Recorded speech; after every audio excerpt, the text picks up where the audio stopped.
One of the best value processors is the Core i5-12400. It comes with Intel's 12th Gen Alder Lake architecture powered by 6 performance cores and 12 threads. But how does this hold in Warzone?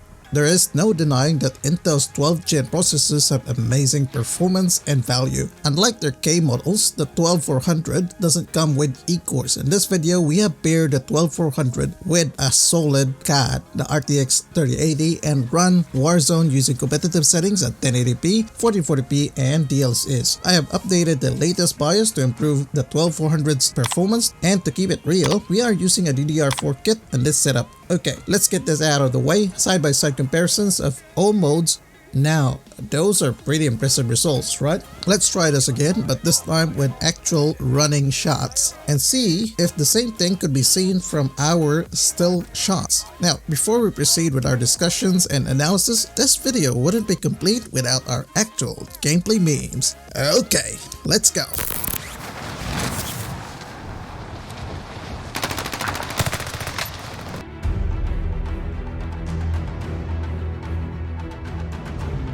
Enemy UAV active.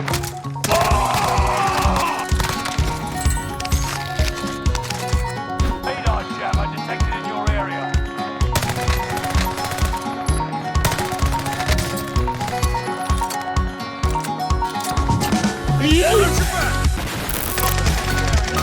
Hello, how are you? I am under the water.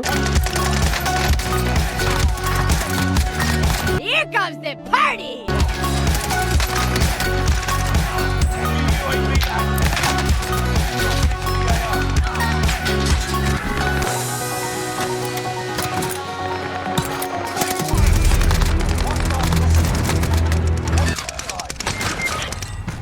Why are we still here?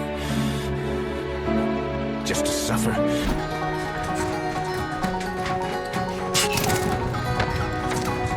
Enemy dropping into the AO.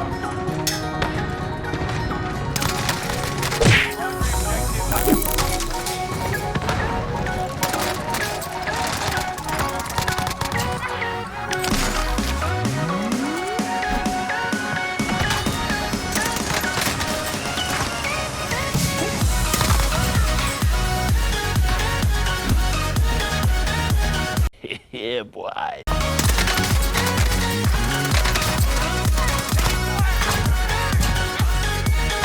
Okay, we are now back at Caldera for these tests. We have specifically picked the airport because it comes with really good mix of buildings, vegetation, and open areas. Do note this is Plunder and we have a lot of players here in one location unlike the standard Battle Royale. Let's start off with 1080p. This is really interesting result. We are not GPU bound in this scenario. You can see that our GPU utilization does not reach maximum. It's around 70% on most occasions, and this holds true even at heavy vegetation. Our FPS is at around 140 to 160, frame times are stable, GPU power reaches up to 320 watts here, and this is expected with the RTX 3080. CPU temperatures are pretty good at less than 55 degrees Celsius. A quick note, I previously tried using DLSS here and there was no clear difference in performance, hence why I just skipped that in this video, and mainly because we are limited by the CPU performance at 1080p. When we jump to 1440p, we get more or less the same results in terms of FPS. It's around 140 to 160 again. Our GPU utilization has increased, and this is expected because we have raised our resolution. It now reaches up to 90+% on some occasions, and this also translates to higher GPU power at times reaching 330 watts. Frame times though remain stable.